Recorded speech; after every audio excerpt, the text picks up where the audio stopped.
Olá, muito boa noite. Vamos a mais um Frente a Frente ao vivo nesta sexta-feira. Hoje com Dom Eugênio Barbosa Martins, bispo de São João da Boa Vista. E você pode mandar a sua pergunta para a página do YouTube Rede Vida ao Vivo Oficial. Seja muito bem-vindo, Dom Eugênio. Muito obrigado, por esse convite muito especial. Estou realmente muito em casa aqui, especialmente por ter participado da celebração eucarística, presidido. Já me sinto na família. Muito obrigado. Nós que agradecemos e participa também do programa a jornalista Rosana Carvalho. Boa noite, Rosana. Boa noite, Ana. Boa noite, Dom Eugênio. Boa noite à Diocese de São João da Boa Vista, especialmente para Tambaú, onde estivemos na semana passada para cobrir a Marcha da Fé. Dom Eugênio, o que propõe o ano da oração? É um ano para a gente redescobrir o poder da oração nas nossas vidas? Nós estamos vivendo um momento histórico em que a oração ela está muito presente na vida das igrejas, de modo geral, e das religiões. Quando a gente contempla a dimensão até muçulmana, é uma vida muito orante. Então, não tanto para redescobrir a oração na nossa vida, porque é um dado que poderíamos dizer que a maioria das pessoas que têm uma experiência religiosa já realizam. Mas é muito mais para que nós aprofundemos a dimensão do diálogo orante, o diálogo com Deus. Papa Francisco utiliza uma expressão que nos agrada muito, quando ele fala assim, que a pessoa orante, ela é uma amiga de Deus. A oração nos faz íntimos de Deus. A oração nos faz viver essa dimensão da amizade com Deus. Então, eu vejo que é muito mais para que a gente aprofunde a intensidade do que a quantidade. Eu vi um vídeo hoje numa rede social, o algoritmo ele vai procurando e colocando para a gente, como eu estava procurando sobre o ano da oração, para a nossa entrevista aqui, que um cardiologista de 80 anos, ele gravou um depoimento muito bonito, ele falando sobre a saúde, sobre a medicina, mas principalmente sobre a oração, que toda vez ele fala para os pacientes dele, para terem fé, orarem, independente da religião, saberem o poder que é conversar com Deus, porque conversar com Deus ajuda cada um a passar pelo seu tratamento. A gente ainda não tem a dimensão do poder que a oração pode transformar em nossas vidas? Esse é um dado hoje, não somente da nossa experiência religiosa, nossa experiência de fé, mas é um dado científico.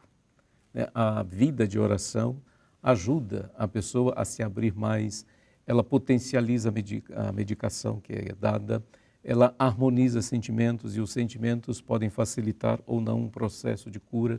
Então, a oração é um elemento curativo, especialmente quando a gente fala da oração de meditação, porque na oração da meditação nós vamos harmonizar experiências muito internas, muito profundas. E isso também acontece na própria dimensão das pessoas que fazem meditação, até sem um enfoque muito diretamente religioso. Agora, nós que experimentamos a presença de Deus na vida de oração, ela potencializa. E é aqui que a gente recorda também a presença dos santos, que intercedem por nós. Como que é essa oração de meditação? É um acalmar, primeiramente, o corpo, os sentimentos, para que a gente consiga acalmar a mente. Tem algumas expressões, até às vezes engraçada, essa louca que habita em nós, essa louca, a mente, muitas vezes, ela nos faz assim, perder as dimensões de mais equilíbrio, de mais harmonia. Então, a meditação é para levar também a que a gente dê conta de acalmar os pensamentos, não eliminar, mas acalmar e saber até dialogar com esses pensamentos. Então, a meditação, ela toca todas as dimensões da nossa vida, o físico, o emocional e o intelectual. Olha que importante para quem está assistindo, então, o nosso programa, está passando por alguma dificuldade, a oração, orar. O país está passando por um momento difícil, principalmente a região sul, e diante da tragédia, talvez da esperança que vai se afinando, se agarrar à oração, então, é um forte combustível para conseguir seguir em frente. Sim, a oração é esse elemento que vem esperançar. Ela vem dar significados.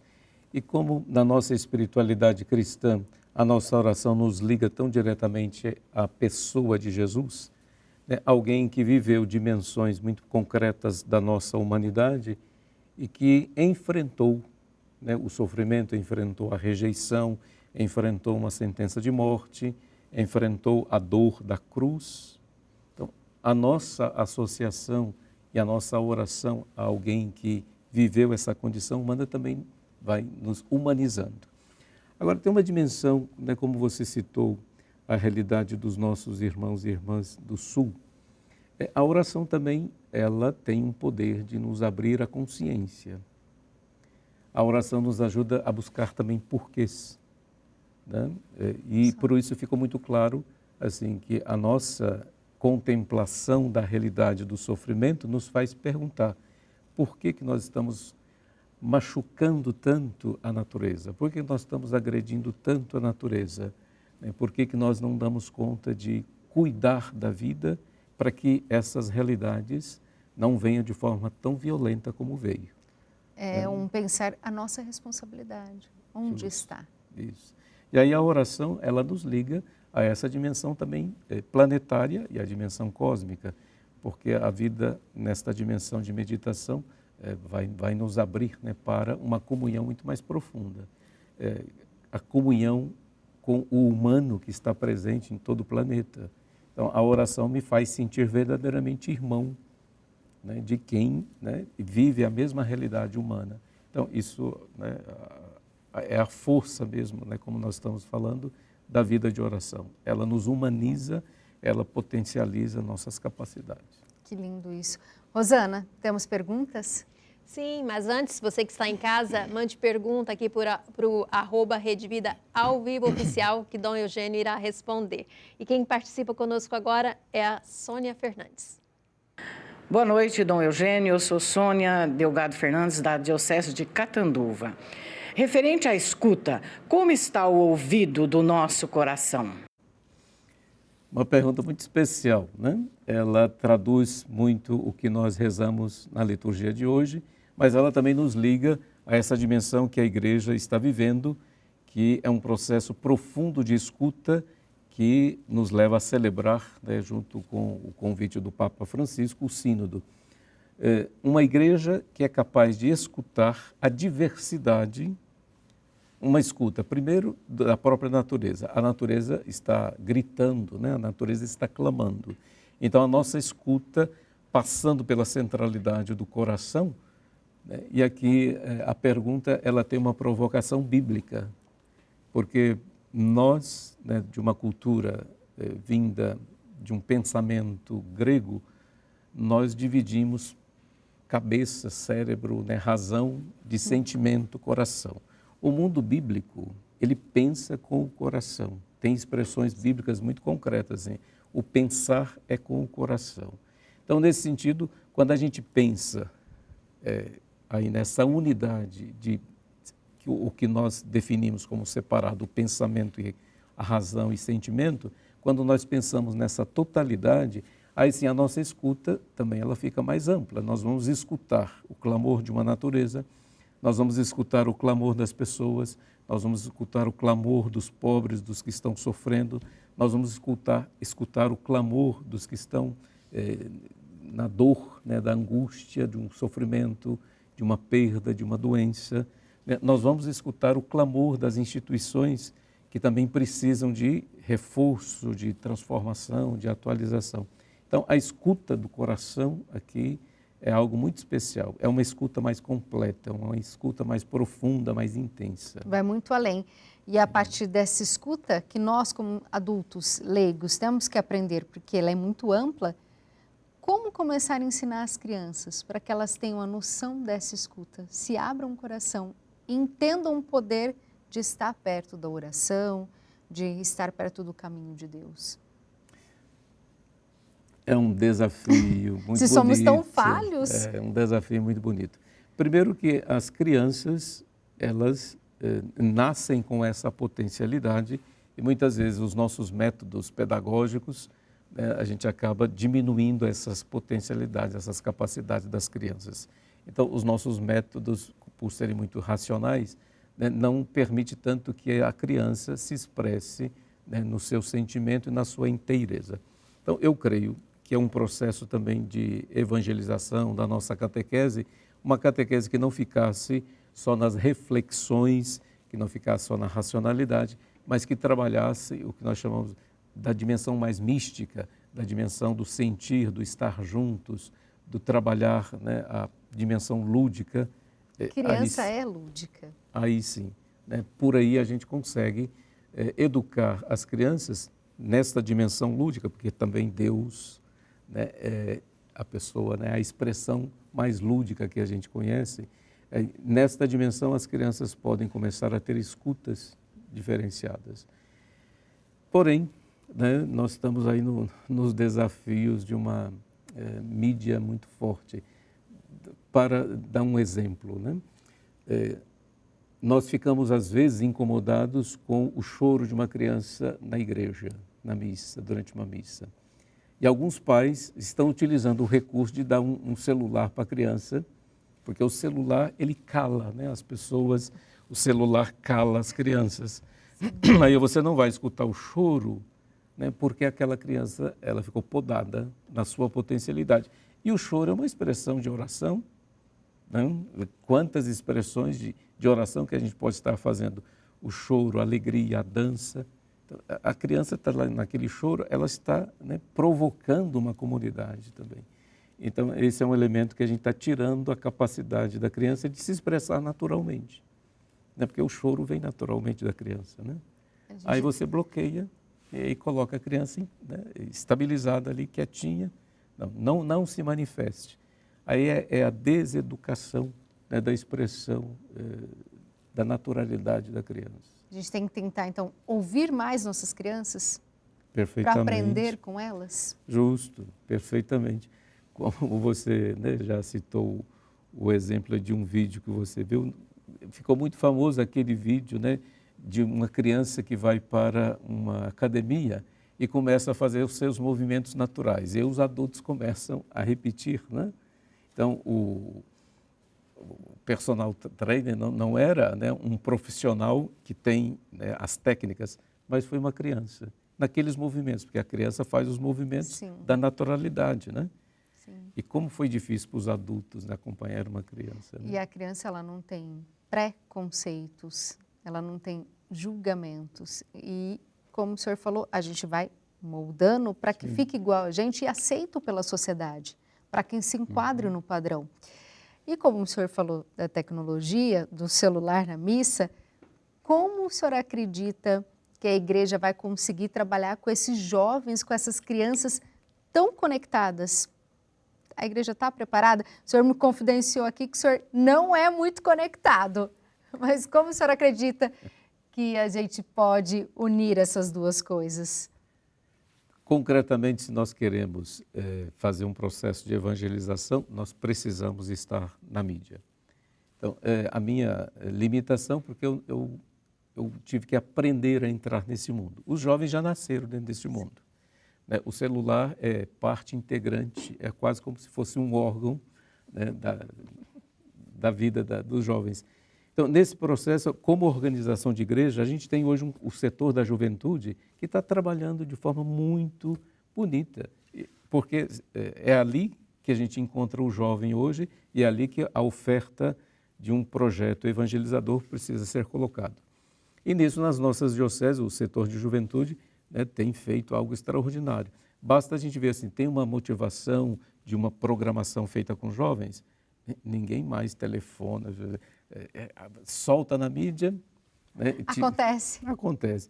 A nossa diocese juntou 600 jovens para fazer, né, as Olimpíadas dos Jovens, um domingo inteiro. 600. Agora, como que eles se organizaram? Através das mídias, né? Não tem esse negócio de mandar cartinha, né? Mandar recado. Não. É tudo isso, na velocidade. É nessa velocidade. Agora, quando estão juntos, são capazes também de produzir alguma coisa de novidade. Então, a nossa igreja, né, é sempre um pouco mais de desafio, porque as nossas coordenações, a começar da idade dos bispos, né, da maioria dos padres, né, nós temos essa limitação da linguagem, desta linguagem que é própria da mídia. Mas se a gente passa para as pessoas adequadas, aí isso é possível. E como que foi esse encontro desses jovens? Sim, o setor de juventude da Diocese organizou, né, uma dimensão lúdica, mas também de exercício do diferente, da competição. Então, assim, o que é um jovem que se diz seguidor de Jesus, dentro dos valores da acolhida, da fraternidade? Competir. Então, foi um exercício assim, o dia inteiro, porque quem perdia sofria muito. Né? E às vezes quem ganhava, tinha que ficar com a ira. Quem ganhava queria, né, tirar ali a casquinha em cima do outro, né? Então, aí, isso os organizadores trabalhavam, né? Assim, qual que é a nossa dimensão? Qual que é o nosso jeito de competir para brincar, né? E não competir para eliminar? E aqui está um grande desafio da nossa realidade, né? O adversário, ele não pode ser inimigo. Quando a gente transforma o adversário em inimigo, o inimigo você vai eliminá-lo. Não, o adversário, alguém vai ganhar, alguém vai perder. Então, o adversário, ele nos impede de viver a experiência concreta da perda, porque eu vou eliminá-lo, né? É saber conviver com as diferenças e saber conviver com o que ganha e com o que perde. E nesse bate-papo super interessante, a gente vai para um breve intervalo, mas a gente volta já já, então não saia daí. Falei que era super rápido o nosso intervalo, já voltamos com o Dom Eugênio, que assumiu recentemente a Diocese de São João da Boa Vista. Como que foi esse convite? Já era esperado? O senhor, eu acho que não estava nem aqui no Brasil. Conta pra gente. Sim, eu sou da Congregação do Santíssimo Sacramento, sou sacramentino, é o nosso apelido, né? E exerci aqui no Brasil minha missão praticamente quase todo o tempo em Minas Gerais. E aqui fui provincial, fui formador e depois fui eleito superior geral da congregação. A nossa congregação, ela tem uma classificação média, nós somos 860 religiosos no mundo, 860 sacramentinos, que têm padres e diáconos e irmãos. Então fui eleito para um período de 6 anos em 2011 e depois em 2017 fui reeleito. Então fiquei 12 anos em Roma e em novembro terminamos, né, com a Assembleia Geral, que nós chamamos de capítulo geral, e o nosso capítulo foi uma experiência nova, foi no Vietnã, na Índia, e lá no Vietnã nós elegemos um novo superior geral da Índia, um indiano. Então eu estava no meu processo de passagem da missão ao novo superior geral. Voltamos do Vietnã no dia 30 de novembro, e aí no dia 18 de dezembro, né, fui chamado para ser comunicado que o Papa Francisco tinha me nomeado, né, para a Diocese de São João da Boa Vista como bispo. O senhor já estava com as malas prontas para vir? Isso. Para Minas já. O atual provincial aqui dos Sacramentinos no Brasil já tinha determinado a minha missão, eu estaria morando na comunidade de Belo Horizonte, né, exercendo um trabalho até de formação de leigos, e estava muito animado, né, pela missão que o provincial me ofereceu. E aí, né, já tudo encaminhado, e foi uma surpresa muito grande, porque a gente pode falar no ar a idade? Pode, claro que pode. Sim, eu nasci em 1960, então eu vou fazer este ano 64. Quando fui chamado, né, estava ainda no ano dos 63 anos. Então a minha primeira reação quando o prefeito da Congregação dos Bispos, de Castelo dos Bispos, me fala, eu disse assim, mas eu já estou quase emérito, né? Mas o senhor tem uma cara muito jovem. Ele falou, não, você mentiu na idade, não está querendo, não está certo isso. Ele só falou assim, tem mais 12, né? Porque a gente deve renunciar com 75. Né? Então, realmente foi alguma coisa assim muito, muito forte, muito importante. E quando o prefeito do de Castelo me perguntou, você conhece a diocese? Eu morei, quando era adolescente, eu trabalhei 1 ano em Ribeirão Preto. Então, os nomes de algumas cidades aqui eu sabia, mas eu só conhecia Tambaú. Tambaú porque a minha congregação teve uma comunidade lá. Os sacramentinos foram os primeiros sucessores do padre Donizete. Então, nós trabalhamos naquela região, naquela cidade, por talvez uns 30 anos. Então, o senhor já sabia mais ou menos. E eu fui em Tambaú algumas vezes e foi um dos nossos que começou o processo de beatificação, né, do padre Donizete, um sacramentino. Então, essa foi a minha... Não, eu conheço uma cidade, mas a Diocese de São João tem 18 municípios. Uma mudança, assim, realmente de direcionamento. Mas aqui tem uma expressão de fé muito bonita, né? Não nos falta a graça de Deus quando a gente se dispõe, né, a um serviço. E por identidade, como sacramentino, o sacramentino tem como centro da vida a Eucaristia, né? Por isso a gente segue o mandato de Jesus, tomai e comei, tomai e bebei. Né? É alguma expressão muito forte. Uma expressão que o senhor segue. Isso, e assim, Jesus, um homem que viveu fortemente a dimensão da festa. As melhores coisas que Jesus deixou para nós de ensinamentos, de questionamentos, foi na festa. E uma delas foi a festa da Páscoa. Então, a instituição da Páscoa, narrada por São João, ele traduz no serviço, no lava-pés. Em vez de falar que Jesus pegou o pão, pegou o vinho, ele fala Jesus pegou uma bacia com uma toalha e foi lavar os pés dos discípulos. É a tradução eucarística, né, desse gesto. Aí, com isso, eu escolhi como o lema do meu ministério e começou a lavar os pés.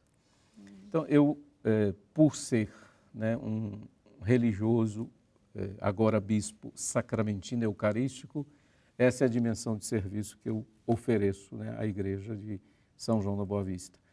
E posso dizer para você assim, eu estou impressionado com a acolhida, né, do clero e dos leigos. Isso é muito importante. Uma experiência muito bonita. E falando em acolhida, a Rosana preparou uma pergunta especial para o senhor. Vamos ver se o senhor conhece essa pessoa, né, Rosana? Sim, agora a pergunta de bispo para bispo. Dom Vilar para Dom Eugênio. Dom Eugênio, que alegria poder perguntar para o senhor sobre a caminhada da Diocese de São João da Boa Vista, mas em particular, o que significou para o senhor a Marcha da Fé pela primeira vez em São João, na cidade de Tambaú, e também a figura do padre Donizete Tavares de Lima, que é beato e em breve santo. Que alegria receber a pergunta, né, de Dom Vilar. Dom Vilar é um dos meus predecessores, né? Ele foi o 5º bispo da diocese. Como uma referência, assim, eu e a diocese temos a mesma idade. Olha isso. A diocese... Era para ser o senhor mesmo. A diocese nasceu em 1960, em janeiro, e eu nasci em setembro do mesmo ano, né? 1960. E o Dom Vilar foi o 5º bispo, eu sou o 7º. Né? 7 também no mundo bíblico tem uma simbologia, né? E qual é o 7º no mundo bíblico? Os 7 dias da criação é o dia da plenitude, é o dia do descanso, mas é o dia também da contemplação. Olha, cheio de sinais que o senhor tinha que seguir esse caminho, não tem jeito. Sim, mas agradeço muito, né, a Dom Vilar. O que eu estou vivendo tem muito do trabalho que ele realizou, né, na nossa diocese. Dom Vilar, a experiência de ter vivido essa marcha, a 48ª marcha, né, teve uma emoção pessoal, porque quem começou a experiência da marcha foi a minha comunidade sacramentina. Foram os padres sacramentinos que iniciaram. E a primeira marcha, que foi do santuário até o cemitério, onde estava enterrado, né, o padre Donizete, foram 10 pessoas. E nesse domingo passado, no dia 16, foram 30 mil. Então, uma marcha que teve um crescente, né, e que representou, assim, pessoalmente, um retornar às minhas origens como sacramentino e ver a missão, assim, aquela pequena semente que foi colocada, agora eu estava ali regando, né, uma árvore muito frondosa e com muitos frutos. Então, foi uma experiência muito forte, muito bonita, e perceber assim como as pessoas buscam um caminho de fé, como as pessoas buscam uma palavra.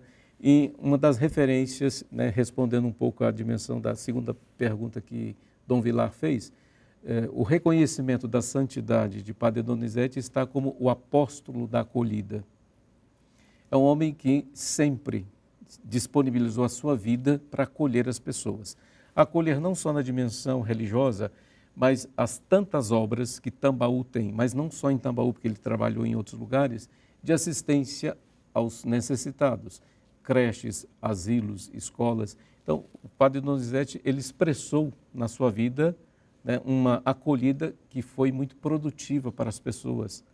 Então, o reconhecimento, né, da santidade do Padre Donizete, ela tem uma dimensão eucarística muito profunda. Então, me coloca assim numa situação de muita intimidade com esse processo. E celebrar esse momento com a comunidade tambauense, mas com uma representatividade de várias cidades do interior de São Paulo, de Minas Gerais, porque ali nós estamos também, né, fazendo divisa, a nossa diocese com Minas Gerais, uma quantidade de peregrinos, uma alegria das pessoas de poder caminhar com o Padre Donizete. Então, um presente de Deus que eu ganhei, né, em celebrar a 48ª Marcha da Fé. E a Rede Vida esteve presente, a Rosana esteve lá presente. Rosana, fala um pouco da sua experiência e temos perguntas? Temos pergunta, foi uma experiência assim, muito emocionante, muita gente ali, muitos devotos, todos acreditando na fé mesmo, Padre Donizete, muitos milagres, né? A gente pôde vivenciar lá, que as pessoas vão até a sala dos milagres, deixam lá os objetos de devoção, é uma coisa muito bonita mesmo, rica. E a vida dele está presente em cada canto da cidade ali, né? A história de vida. Sim, a gente tem pergunta a Irene, que mandou pergunta aqui. Boa noite, senhor bispo. O que falta para o Padre Donizete de Tambaú se tornar santo? Nós temos vários milagres que aconteceram dentro da nossa casa anos atrás. Essa pergunta é muito interessante, porque quando a gente olha o testemunho de Padre Donizete, ainda em vida, é um homem que provocou muito a graça de Deus na vida das pessoas. Então, há relatos ainda, a sua forma de acolher, a sua forma de abençoar, já temos relatos assim das graças que foram recebidas pelas pessoas. E após a sua morte, esse processo foi dado continuidade. Então, quando a gente fala de Padre Donizete, é um processo que já vem dele vivo, né? Ele estava vivo, ele já, né, era uma expressão, essa luz que ajudava as pessoas, né, em suas necessidades. Agora a pergunta é muito objetiva, o que está faltando? O processo da declaração oficial, canônica da Igreja é muito sério, é muito exigente. Então, não é simplesmente, desculpa a palavra simplesmente, só para fazer a comparação, não é só um relato de uma graça que a pessoa recebe e que muitas vezes é uma experiência muito mais interior, mas deve ser a identificação de um milagre em que a ciência precisa comprovar se realmente foi uma graça que atuou na dimensão humana ou se foi um desejo, uma experiência, uma atenção. Por exemplo, nesse dia 16, né, a Rede Vida também esteve lá e entrevistou ou teve contato com o rapaz, o Bruno, de 18 anos, que foi miraculado e foi um processo comprovado. Deste milagre é que vem o título do Beato. Então, tem um outro milagre, né, que está sendo agora analisado pela equipe do Vaticano, e é uma equipe muito competente, que tem especialistas, né, de diversas áreas da medicina. Na paróquia que eu estava em Roma, inclusive uma das paroquianas era médica, que faz parte dessa equipe, né? E é alguma coisa tão séria que também os médicos não podem ficar falando sobre isso, né? Porque senão isso também compromete todo o processo. Então, é alguma coisa bonita que nós estamos aguardando, né, a análise final deste milagre que comprovaria ou que vai dizer reafirmar assim, tudo isso que as pessoas já reconhecem da santidade, né, de Padre Donizete, nós vamos ter a confirmação. Nós até desejaríamos que fosse no próximo ano, porque o próximo ano é o ano jubilar e sabemos que o Papa Francisco gostaria de dedicar um final de semana para as canonizações. Né? Aí Então, ser sim, perfeito. se der certo, né, se todo esse processo, né, chegar, né, à sua conclusão muito positiva, como esperamos, né, quem sabe, no ano jubilar de 2025, nós vamos poder, né, rezar e agradecer a Deus esse dom da santidade do Padre Donizete. O senhor terminou o bloco anterior falando da emoção que o senhor sentiu de estar numa diocese que as pessoas têm tanta fé. O senhor falou do Padre Donizete, mas também tem outras pessoas ali que despertam a fé do pessoal de São João? Quando eu fui comunicado da nomeação feita, né, como bispo do Papa Francisco, eu fui comunicado também que é uma diocese que tem 5 causas, né, de santos. Tem uma outra causa de um irmão, ele é da congregação dos estigmatinos, o irmão Roberto. É uma causa também que está bastante encaminhada. Ele já é servo de Deus, né, reconhecido, venerável, e possivelmente nós vamos ter, né, uma expressão muito positiva.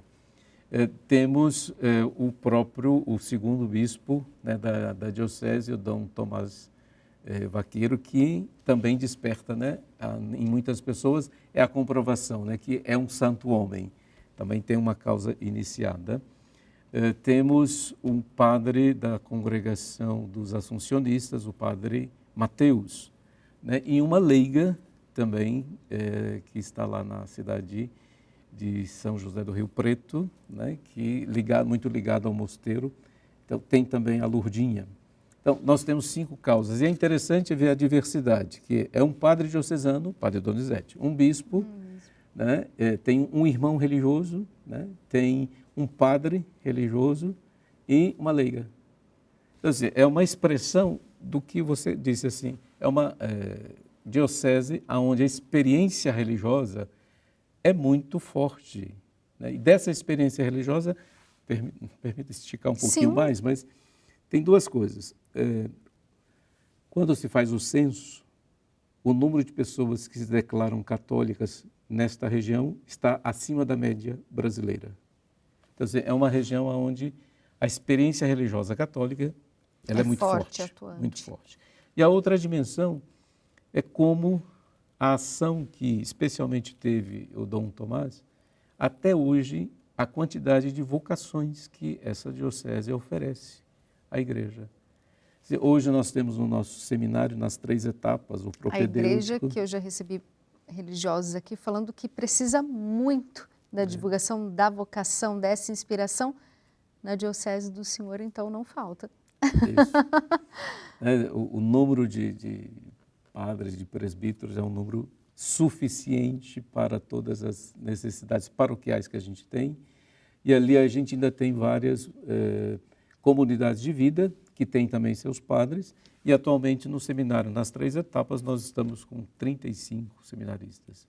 Então, para hoje, na realidade brasileira, é um dom de Deus e é uma resposta muito positiva, né, da Igreja de São João da Boa Vista com essa experiência religiosa, experiência de abertura para Deus. Que ótimo, que continue assim e desperte mais e mais e mais vocações. E a gente vai novamente para um breve intervalo, mas a gente volta já já, não saia daí que o papo está rendendo. Estamos de volta com Frente a Frente, recebo hoje o Dom Eugênio e já chama a Rosana, porque tem perguntas, Rosana. Sim, a participação aqui do Paulo Chimizo. Dom Eugênio, o que o senhor já sabe sobre Dom Tomás Vaqueiro na Diocese de São João da Boa Vista? Isso eu já sinalizei, né, anteriormente, que ele é uma das causas que foi instituída na causa em relação à santidade. Um bispo que teve uma expressão importantíssima em todos os setores da vida de toda a diocese, mas que foi reconhecido como aquele que mais trabalhou pelas vocações. Tanto é que a referência de santidade, que, como eu citei, do Padre Donizete, que é o apóstolo da acolhida, o Dom Tomás é o apóstolo das vocações. Então, ele teve uma coragem, no momento em que várias dioceses no Brasil, após o Concílio Vaticano II, foi perdendo vocações, fecharam seminários, naquele momento ele construiu um seminário. E tem uma voz, né, uma frase que é muito conhecida, assim, no futuro né, a igreja vai pedir padres para a Diocese de São João da Boa Vista. E essa é uma realidade que eu já vivo. Né? Tem alguns irmãos bispos que têm, né, dioceses com pouquíssimos padres, com uma missão muito grande e sempre se voltam para nós, né, para uma busca de ajuda. É resultado, né, desta ação de Dom Tomás. Mas quando a gente olha também, é um homem que teve uma influência cultural muito forte, foi professor universitário, em São João da Boa Vista, tinha uma facilidade de relação com as pessoas, tem relatos assim como ele saía andando pelas ruas, né, ia para a cura andando, ia para a catedral andando. Então, são experiências muito bonitas. Então, essa é uma santidade, né, uma expressão de santidade que pode iluminar a tantos hoje. Ele fazia a igreja em saída que o Papa Francisco tanto pede hoje. No seu tempo, e assim, ele foi um bispo sinodal e participou do Concílio Vaticano II. Né?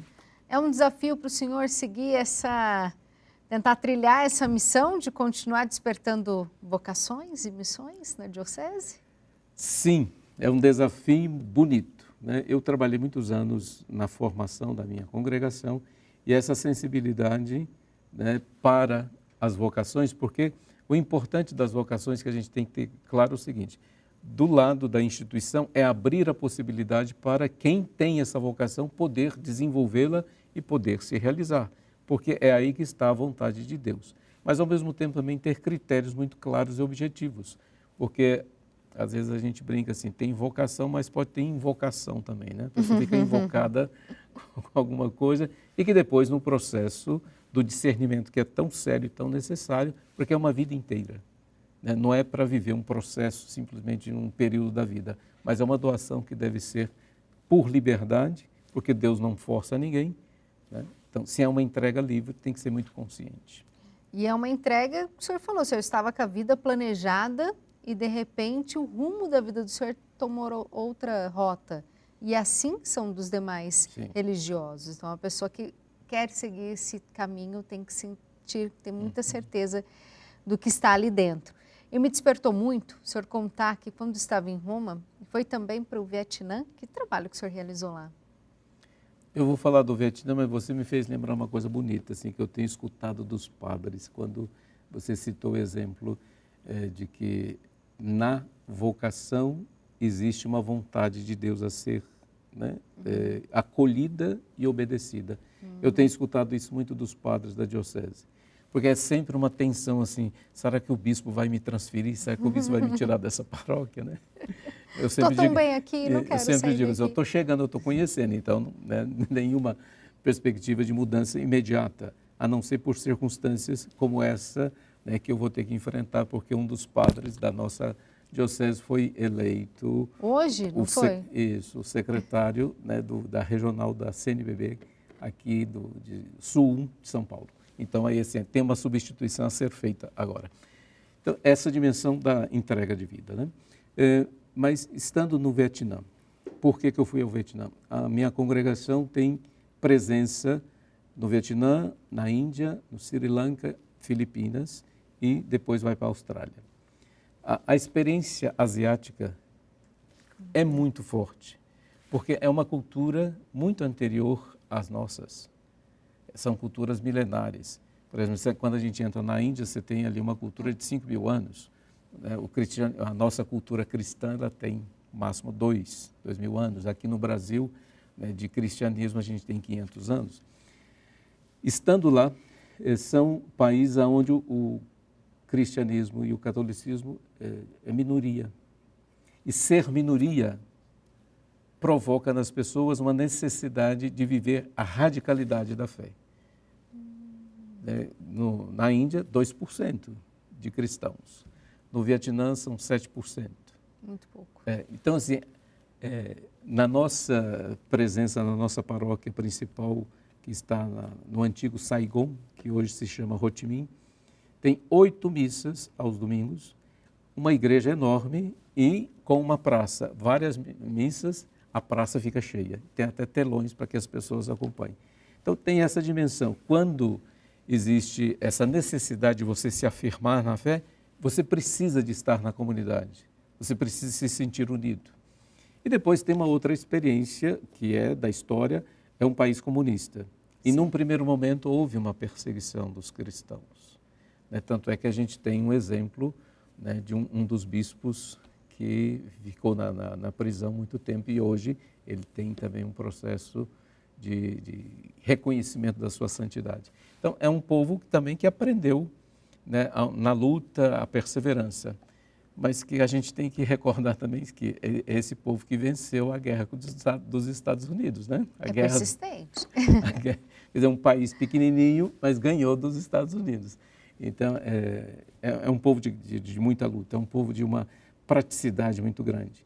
E o testemunho cristão nessa cultura hoje, ele se abre. Tanto é que o presidente do Vietnã esteve no Vaticano convidando o Papa Francisco para fazer uma visita. Então, esse é um processo assim, de abertura extraordinário. Né? Imaginar que o Papa, depois de mais de 50 anos, Pode estar indo até lá. foi convidado para fazer uma visita oficial ao Vietnã. Só de ter o convite já é uma abertura. Sim. E o que mais impactou o senhor nessa experiência que o senhor traz para a vida do senhor? Que eu acredito que cada lugar que a gente passa, a gente colhe algo que fortalece na nossa caminhada. Tem o impacto da natureza. O Vietnã hoje é destino de turistas, né? É uma beleza natural lindíssima. Depois tem uma beleza histórica também, que todos esses processos que eles viveram, eles estão registrados em museus, coisas assim. Mas o testemunho, né, de radicalidade desse povo é tão forte, né, que a acolhida, mesmo que a gente não consiga fazer, né, nenhuma comunicação, porque é uma língua muito original, o vietnamita, né? É uma língua que se assemelha um pouco ao mandarim, uma língua monossilábica. Mas a comunicação visual, de gestos, é um povo muito próximo. Né? Então, isso nos impressiona. Mas tem também uma dimensão de solidariedade. Hoje, no Vietnã, você não tem morador de rua. Você tem pessoas mais pobres, mas você não tem a miséria. É um país que aprendeu a ser solidário e que cuida das pessoas. Isso me impressionou muito, muito mesmo. Que sirva de exemplo para a gente aqui, que precisa cuidar do povo. E nisso os cristãos dão um testemunho muito bonito. Rosana, temos perguntas? Sim, mas antes aproveitar aqui para mandar um abraço para a Noélia de Uberlândia, que está aqui saudando o nosso bispo. E a pergunta é da Luciana Perina. Ela pergunta: Dom Eugênio, o fato de Rio Preto, São José do Rio Preto, não ser ainda uma arquidiocese, como fazer para honrar os compromissos da província com viagens longas? Sim, nós estamos em uma das províncias eclesiásticas maiores aqui do Brasil. São 9 dioceses, caminhando para 9. Então, realmente, saindo hoje de São João da Boa Vista para chegar aqui, são 4 horas, né, de uma boa viagem. Por isso que hoje a gente tem uma organização prática que a gente chama a região RP1 e RP2. Então, ali, quando junta Ribeirão Preto, que é a sede da Arquidiocese, mas dividindo para facilitar, né, e agilizar os processos. Então, nós estamos ali com Franca, com Jaboticabal, São João da Boa Vista e Ribeirão Preto. E as outras dioceses que têm aqui essa proximidade, né, com São José do Rio Preto, formando também uma organização onde os bispos e todas as coordenações de serviços estão aí. Quer dizer, é um processo que a igreja já vem refletindo, né, durante muito tempo e que deve encaminhar para uma solução, né, que seja mais favorável e prática, porque hoje realmente, quando se junta, né, as dioceses nessas distâncias, porque não são só os bispos que se encontram, os leigos se encontram, os padres se encontram. Então, é também um investimento muito forte que a gente precisa fazer. Falando em diocese, o senhor assumiu em abril? 7 de abril. 7 de abril. Faz um pouquinho de tempo, mas o que o senhor pode falar dos trabalhos que estão em destaque, em andamento, que o senhor está sentindo da diocese e como que é a participação dos leigos? Sim. 7 de abril foi a ordenação e a posse. Né? Eu escolhi fazer os dois, né, já no lugar, e depois fiquei sabendo também que foi a primeira ordenação episcopal na diocese. Eu estou no processo de conhecimento. São 79 paróquias que a gente tem, mais de 100 padres diocesanos diretamente para conhecer. Então, eu estou fazendo o máximo de viagens que me é possível, com o tempo possível. Eu estou cumprindo uma agenda que já estava estabelecida, que são das crismas. Então, quando eu vou para uma crisma, né, são 79 crismas, né, que eu tenho esse ano. Pouquinha coisa. Sim, e são crismas assim, de 100 pessoas, de 90, né, 100 jovens e adultos. Então, essa é uma experiência bonita de conhecer os locais.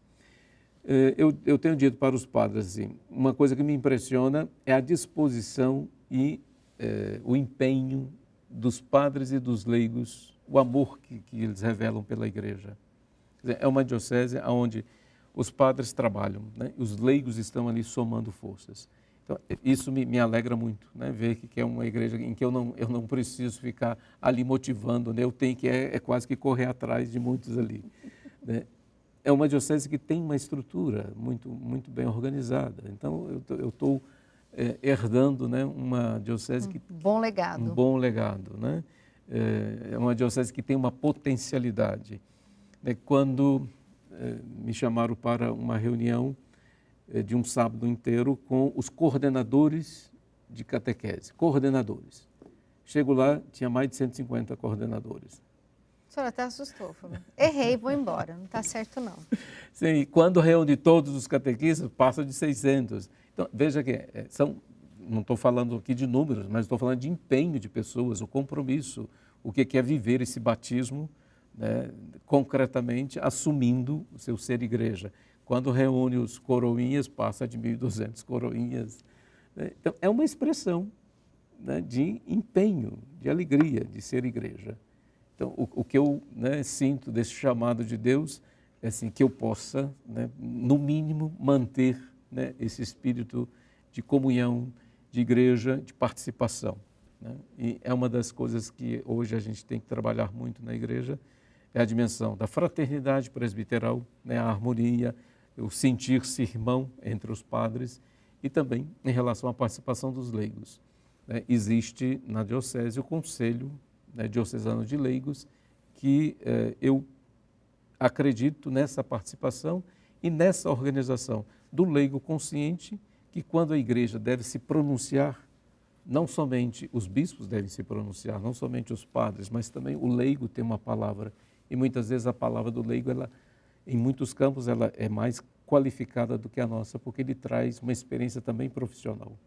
Juntar uma experiência profissional com uma experiência de fé qualifica, né, a palavra. Então, o senhor vai ter a ajuda dos leigos, a ajuda dos padres para o jubileu? Desculpe, ainda tem os diáconos permanentes, né? São mais de 30 diáconos permanentes e com empenhos muito específicos em áreas, né, de desafios, como a pastoral carcerária, a pastoral da criança, a pastoral do... São diáconos, né, permanentes, homens casados, com as suas esposas também que participam muitas vezes. Então, uma riqueza. Eu tenho um batalhão ali, né, para ajudar. O senhor tem uma missão de mantê-los. Sim. E vai chamá-los para ajudar o senhor na preparação do jubileu, ano que vem? Ainda não começou, porque o senhor acabou de iniciar ali seu legado. Mas já está identificado. Nós temos na organização interna da diocese 4 foranias, que por regiões, né? 4 regiões, que a gente chama na igreja de foranias ali. De cada forania já foram identificadas ali um padre e um leigo, que nós estamos compondo a primeira comissão, que comigo nós vamos, tendo recebido a bula, né, que o Papa Francisco publicou agora em maio, né, para o jubileu, dando as orientações. Então, com essa equipe, nós vamos traçar, né, o caminho que vamos fazer, mas com uma orientação muito bonita. Não é para a gente estar inventando mais coisas, porque nós já temos uma quantidade, né, de empenho de pastorais, mas como que nós podemos trazer o tema do ano jubilar para essas atividades? Como que nós vamos qualificar essa nossa presença? Porque o grande tema do jubileu é alimentar e despertar a esperança. né? Eu gosto do verbo, transformamos esperança em verbo, né? Transformar em verbo é transformar em ação, esperançar. Então, assim, como esperançar as diversas dimensões, né, da nossa vida com esse jubileu. Então, vamos ter a celebração a partir do dia 29 de dezembro, né, que foi a data instituída pelo Papa, aí cada diocese vai fazer, e nós também. Aí com essa equipe vamos ver, né, as diferentes expressões de jubileus. Né? Não será possível todo mundo ir para Roma, né, participar dos Sim. jubileus, mas como que nós podemos traduzir isso na vida da diocese? Dom Eugênio, estamos terminando. Quero que o senhor deixe... Passou rápido, não passou? Eu quero que o senhor deixe um recado para quem acompanhou o nosso programa hoje. Sim, Ana Lúcia, muito obrigado pelo convite. Né? Eu quem agradeço o senhor ter aceitado. Isso foi uma alegria, né, quando ela me convidou, né? Quando o senhor nem tinha chegado ainda na diocese, eu já liguei para o senhor. E tive a alegria de a gente, né, combinar essa data, poder partilhar esse meu momento é uma responsabilidade, porque é um projetar de novas experiências, mas também é um poder partilhar do que eu sou. Né? Eu sou um religioso sacramentino que agora é também bispo. E uma das coisas que no dia da ordenação eu pedi também para toda a comunidade lá reunida naquele ginásio, que me ajudasse a viver essa missão como um homem religioso, consagrado e bispo. E que esse meu serviço fosse para ajudar a lavar os pés, como Jesus fez, isto é, colocar de forma mais explícita minha vida a serviço das pessoas e dessa estrutura que eu falei, né, aqui contei, né, dessa potencialidade de riqueza que a gente tem. Então, vamos somar forças, vamos esperançar o mundo, né, vamos construir pontes, né, vamos estabelecer, né, contatos de mais familiaridade, de mais amizade. Assim nós vamos estar encarnando o Evangelho, colocando o Evangelho na carne, na vida, né, na realidade. Muito obrigada. Tenha um bom retorno e uma missão maravilhosa e muito abençoada para o senhor. Muito obrigada. Amém. Muitas bênçãos para você também e para todos que nos acompanharam. Amém. Muito obrigada, Rosana, a toda a equipe e a você que acompanhou a gente. Até sexta-feira que vem. Fiquem com Deus. Tchau, tchau.